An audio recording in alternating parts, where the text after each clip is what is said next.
We're less than a couple days now from the spring game. We're going to talk more about that, the makeup of the game, the roster composition, how we're feeling about both sides of this team heading into Saturday on today's episode of Locked On Sooners.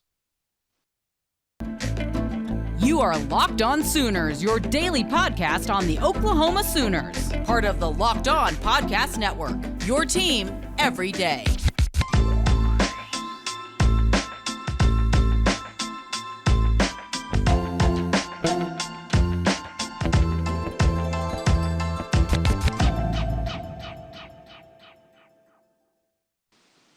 What's up, everybody, and welcome to Locked On Sooners. My name is John Williams. You can follow me on Twitter at John9Williams, and joining me is Josh Helmer. You can follow him on Twitter at JoshOnRef. You can also hear him Monday through Friday on 94.7 The Ref in Norman from 9 to noon. Josh, how's it going? Spring game is tomorrow if you're listening on Friday. It's here. It's here. We've been waiting for this moment, for the spring game. So much excitement, obviously, about just the start of the Brent Venables era.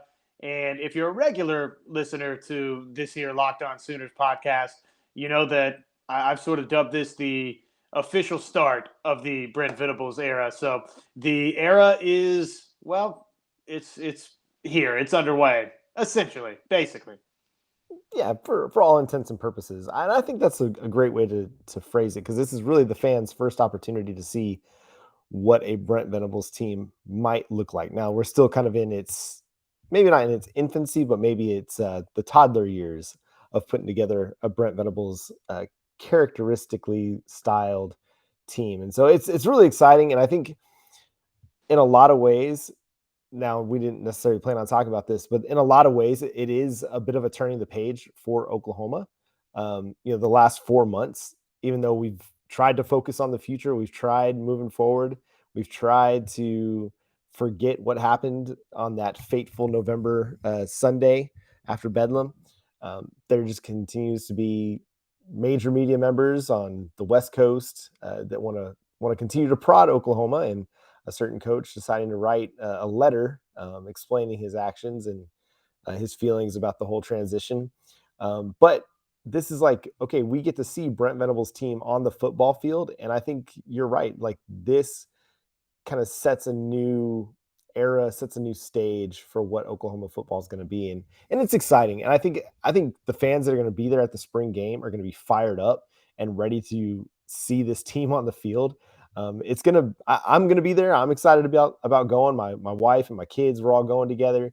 And honestly, this is going to, a bit of a confession time. This will be my first time for an Oklahoma game in Norman. So maybe that shouldn't confess that here on the Locked On Sooners podcast. But hey, I like watching games on my TV at home. It's nice. But I'm excited about it, experiencing the atmosphere. And I think the energy there is going to be electric, just to see Brent Venables on the field, see what this team kind of looks like, after spring practice. It's exciting. I'm excited. I'm sure you're excited too. I'm excited to see what the crowd is going to look like at the spring game. Obviously, this is a special trip that you're making with your family to see this grand unveiling of the Brent Venables era. And, there's the Baker Mayfield element to this spring game, of course, too, where Baker's set to be honored right midway of this spring game. We'll see the Heisman statue unveiling. So that, I'm sure, is drawing in some extra spring game traffic. I think a lot of the buzz is certainly, for Venables and the future of Oklahoma football, but some of it, you have to say, is a little bit of a nod to the past as well, right? Well, for sure, because we're seeing so many former players coming in for this game, not just guys that were you consider Oklahoma legends like a Dusty Dvorak or a Baker Mayfield, but you get a guy like Grant Calcaterra, who transferred to SMU, played out his career there, is heading to the NFL, and he's coming back to Norman for this. So, I mean, yes, he's got the connection to Baker, but it's still huge. Like, he put it out there on his Twitter, him in an OU uniform coming back to Norman. I just think that that's unique, and that's something that's special, and it is a tip of the cap to the past as well. And I think that's a great thing, because Oklahoma's got a rich history, and it's something to be embraced, and it's something to utilize to your benefit, especially as this is going to be um, a huge recruiting moment as well. And so I'm excited to see how many of these guys are coming through. You've seen guys like Kenny Stills, like I said, Dusty Dvorak. Countless former players are planning to be in Norman on Saturday. And Brent Venables, he's rolling out the red carpet for everybody, the fans, former players, recruits, his own team. It's an exciting time, and I'm really looking forward to Saturday. I think it's going to be a lot of fun.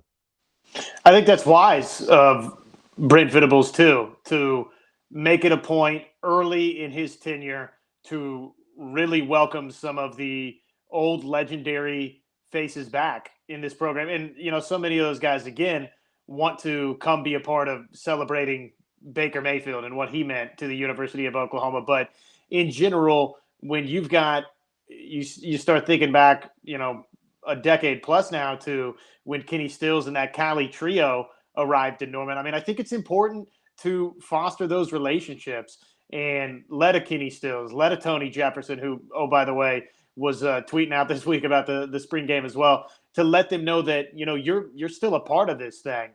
Obviously you have that rich history, and that's going to help you continue to attract top flight talent to Norman, to publicize and make it well known what's your history, what all it entails, and who some of these famous Sooners are. But I think for those guys, it's important too for them to want to continue to be a part of the thing to help you sell it. You have to have them feel like they're welcome, and clearly that's been an MO for Brent Venables and the staff. Sooner born, sooner bred, right? That's what the song says, and Brent Venables is trying to help these guys live that out, like being a part of what's happening on campus in Norman. And I think it's good for the current players as well to have a connection, and that's part of the sole mission is being connected to the guys that have gone on and had successful, not just NFL careers, but successful business careers. Whatever walk of life they went into, whether it's education or coaching or whatever it is, having connections with guys from the past and seeing what the possibilities are for them in the future. Because it's like Brent Venables talks about all the time. If you hang your hat just on playing football, after you're done at Oklahoma, then what? And I love that attitude because, and as much as I love sports, it's important to have that mindset that, sports aren't forever. They don't last. Time is undefeated. You will one day have to hang it up. And so then what comes next after that? So it's, I don't know. It's all good feels. It's all good things. I think we're going to see a lot of really interesting things. And I'm really looking forward to the way this game is going to be played. In years past, we've seen offense versus defense. And, if the defense gets a stop, they get points. If the offense scores, they get points. But this year it's going to be straight down the middle. We've divided the two teams, or the team into two teams and tried to balance the rosters based on what I've seen. It looks like they've tried to balance the rosters as best as they can to create competition. And it's going to be kind of cool to see like these guys get out there and compete against one another and really go for bragging rights. And, you're going to get Dillon Gabriel playing both sides a little bit, but Nick Evers, he's on one team, and then you got a guy like Micah Bowens is on another team, and Ben Harris is on a different team, and then your running backs Eric Gray and Marcus Major on one side, and you got Javante Barnes on the other side. That's going to be kind of intriguing as well. So I really like this format because it does create more competition than just how does the offense perform against the defense. Through the first, second, third teams, it's like, no, we're a team. We're the red team, and we're the white team, and we're getting after it, and we're going to go win for our team. And I love this attitude. I remember back when I was playing sports myself, like when you had a scrimmage, an inter squad scrimmage, you divided up into teams and you took pride in beating the other team. So it's going to be fun. What do you think about the format? Are you excited about this format? I like it better than offense versus defense for a lot of the reasons that you just touched on right there. I like the competitive aspect of it, and really just the staking the defense out to, what was it, a 20-something point lead, and then can they hang on? The scoring format of it, if it's just traditional scoring, to me that makes a little bit more sense. And just red versus white, team A versus team B, I love that. Crimson versus cream, however you want to pick it or phrase it. I like that format better. I think it's interesting that Dillon Gabriel, I guess, is going to play quarterback for both teams. That's a little bit of a unique wrinkle in a red white type format. Typically, you'd have Dillon Gabriel maybe on one team, and then Nick Evers and Bowens taking turns on the other team. The fact that he's on both the red and the white team, and we'll see. We have to see how all of this shakes out, how many snaps or reps Dillon Gabriel's going to get. But kind of the early indication before we see this thing unfold on Saturday is it feels like the coaching staff really wants to get a serious look at Dillon Gabriel in this spring game.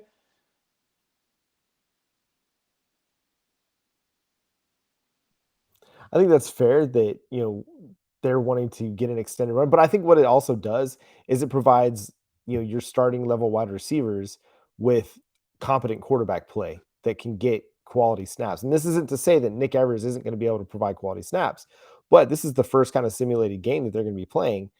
And let's say Nick Evers is out there with, I can't remember who exactly his wide receiver, counterparts are going to be, but if those guys aren't getting quality, targets, then it doesn't benefit them.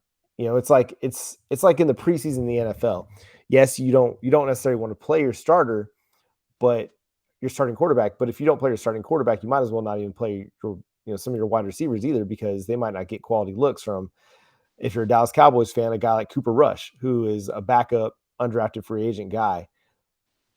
So I kind of like the idea of playing Dillon Gabriel on both sides. Also, he's going to be working with starting offensive linemen from both sides. Chris Murray is on one side, and Andrew Rain, Robert Conjul, Anton Harrison on another. And so I like this idea where he's going to get to work with a variety of players and kind of be the leader out there, even for both teams. He's all-time quarterback, and who didn't love playing all-time quarterback when you were a kid? That was super fun. So I think it's a neat idea. It's unique. But I think what it does is it makes sure that everybody's going to get really quality reps with the guy that's going to be leading them in 2022, as opposed to like, hey, one side gets your starter and then the other side kind of has to hope that this guy's up to the task of giving them quality reps in the game. Not to say that Gabriel would provide an unfair advantage. Nick Evers could be great. He could be a quality quarterback already. Who knows? But I think it's kind of good to provide that balance that Jaleel Farouk is going to get the same quality targets that a Marvin Mims is going to get.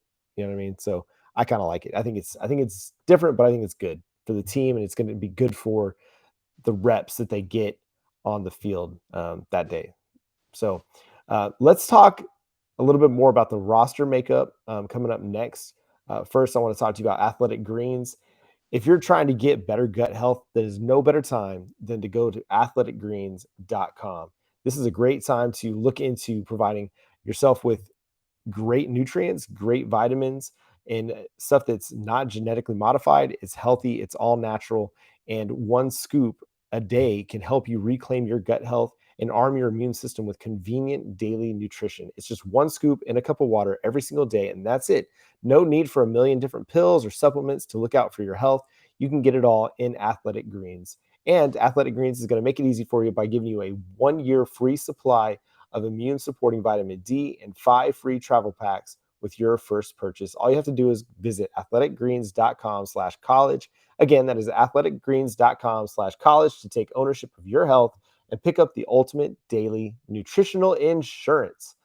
And speaking of nutrition, let's talk about Built Bar. If you're looking for a high quality treat, a delicious treat, great tasting, great for you, go to built.com. Make sure you use promo code LOCKED15 to get 15% off your next order. Built Bar, it tastes great. I've been eating them for years now. Mint brownie, coconut almond, peanut butter brownie. So many great flavors, and they're always coming out with new flavors as well. So make sure you go check that out at built.com. Use promo code LOCKED15 to get 15% off your next order at built.com. And today's episode is brought to you by BetOnline. BetOnline has you covered this season with more props, odds, and lines than ever before. BetOnline is where the game starts. All right, Josh. So we're going to look real quickly at just some roster breakdowns. First, let's look at the white team with head coach Miguel Chavis. So what stands out about this one is a little bit the getting Marcus Major and Eric Gray kind of on this same team. If you're looking at maybe dividing your rosters equally, I would have kind of pictured them being on opposite teams. Is this something that kind of indicates that they feel pretty good about Javonte Barnes, that they can throw him on the other team as potentially the RB1 for the red team? It looks that way, doesn't it? That they've got both Eric Gray and Marcus Major together on that white team. I mean, you're obviously trying to keep things relatively even between the two teams. I mean, you're not trying to give the white team or the red team an unfair advantage over the other. So it tells me that, yeah, they think Javonte Barnes is a pretty good one here early. Yeah, and it does stand out that, you know, on this white team, if you look at kind of the wide receiver breakdown, I'm thinking Jalil Farouk is kind of the lead guy over there. You're also getting your Jaden Gibsons, and I can't remember if Theo Weiss was on this roster or not. I don't think he is. I think he's actually on the red team.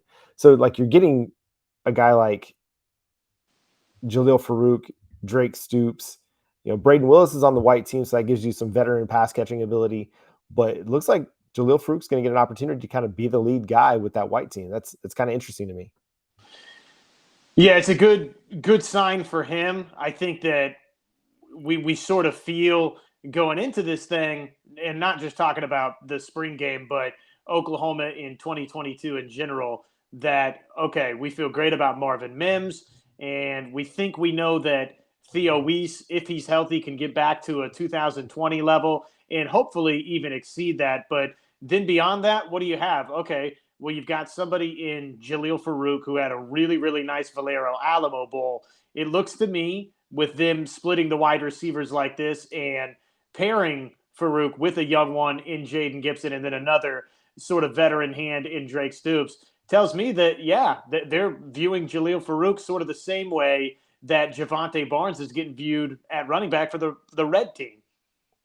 And then also, just another takeaway from this is your safeties. You look at Jordan Mukes, Justin Broyles, and then the true freshman Robert Spears Jennings, who had a great camp in the spring before coming to Oklahoma. Just really stood out in that group. And then obviously you've got guys like Billy Bowman, who is also slotted to play safety. He's listed as a defensive back here. Trey Morrison as well, who could take some snaps at safety. This group is kind of loaded with defensive, like with the top level defensive backs, aside from a guy like Key Lawrence or Justin Harrington. They've got Woody Washington, DJ Graham at corner as well. So really interesting. And maybe they're trying to put their top cornerbacks over there, because on the other side of things, you've got Marvin Mims and Theo Weiss. We talked about Javonte Barnes being over there as well, but Cody Jackson at wide receiver, and then also the young guy Nick Anderson as well. So the other thing that kind of stands out on this one, or between the two teams, really is Jalen Redmond's on the red team. Jeffrey Johnson is on the white team. And I think it's safe to say that those two are probably your starting defensive tackles going into the 2022 season. Yeah, Jalen Redmond definitely is a starting defensive tackle for Oklahoma. And Jeffrey Johnson has a lot of starting experience, and we saw the production firsthand last year right here in Norman when he came to town with Tulane. So, yeah, you almost look at the red and white rosters and you kind of just look at how the players are split up, and you start thinking about, okay, well, what does that tell us about first and, 1 and 2 on the depth chart, first and second string?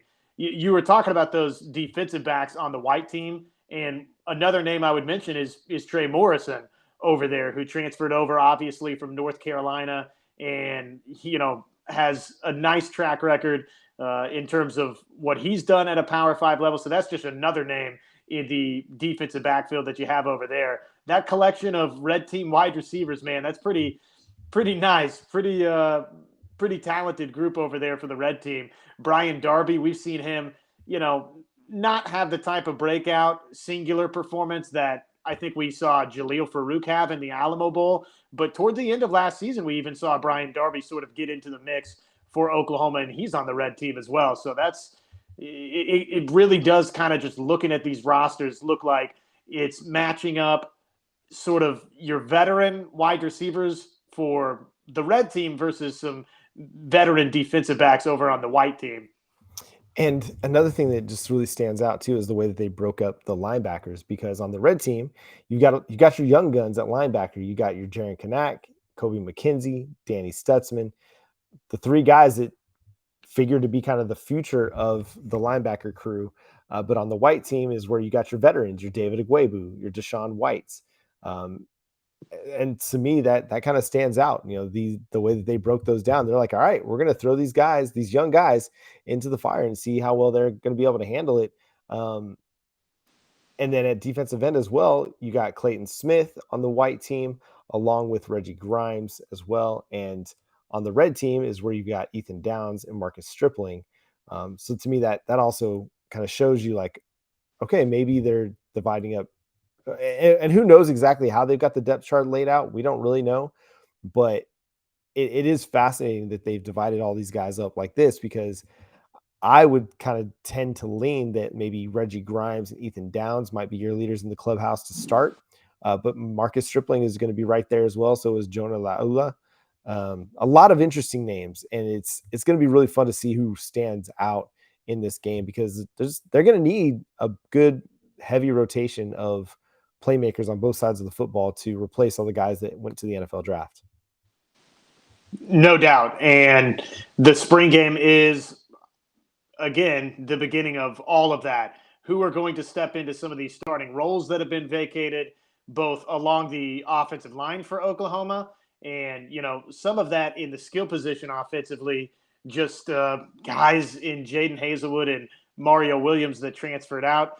And then defensively, the draft defections there as well. When you think about Nick Benito, Perion Winfrey, and Isaiah Thomas, you need a Jonah Laula to resemble what Jonah Laula was at Hawaii. You need a Marcus Stripling to resemble what a Marcus Stripling was in his bowl performance. I mean, there's a couple of guys, both offensively and defensively, in Farouk and Stripling, that, okay, we got a nice little appetizer to what these guys' potential Sooner futures look like. But now you're really going to be counted upon, not just for one standalone game versus Oregon. They're looking for you to be this guy every single week. And the spring game, we're going to see. We're going to see if Marcus Stripling and Farouk can duplicate those performances. And I think they're going to be able to. I think this is going to be a team that is or these guys, especially the defensive ends who have been competing for snaps. I think that competition is going to raise the bar for all of them. And Ethan Downs, Reggie Grimes, Marcus Stripling, Jonah Laula, and even Clayton Smith, he's listed as a defensive end on the roster as well. I think it's just going to help each of those guys raise their game to another level. And Reggie Grimes, I don't remember if I mentioned him or not, but I think it's just going to help everybody raise the bar, so that when you do rotate one guy in, one guy out, it's going to provide a better snap when maybe your starter is out of the game. And maybe you get to play some matchups if you have 4 or 5 guys that are really, really good. So I'm excited about that. Any parting words, anything else that you're looking forward to watching in the spring game that we haven't really covered yet? Oh, man. All of it, obviously. I just want to see everything unfold. Dillon Gabriel specifically at the quarterback position. Just, again, I mean, I feel like I've mentioned that a lot over the last couple of weeks, that really will be watching with a keen eye. And, at the same time, not getting super carried away either with things from the spring game. It's a tough balance, because you want to feel like we're learning some really important things from the spring game, but at the end of the day, it's a spring game, and the number one goal of the spring game is to put on a good show, have one final glorified practice, let the fans come out and be a part of it, make it a nice recruiting weekend, and then get the heck out of there and on to the real off season with everybody healthy and in tow. So I'm looking forward to all of it, man. The defensive backfield, how those guys perform, will be something that I'm really, really paying attention to. We've mentioned it a number of times. Theo Weiss's health, it would be such a good sign just to see him, have to, as a defender's trying to break him down, make a couple of cuts and get loose and look explosive and athletic doing it. So I don't know. That's a number of different things that I just tossed your way. Not really one thing in particular. I'm all over the place. I'm just excited to watch this spring game.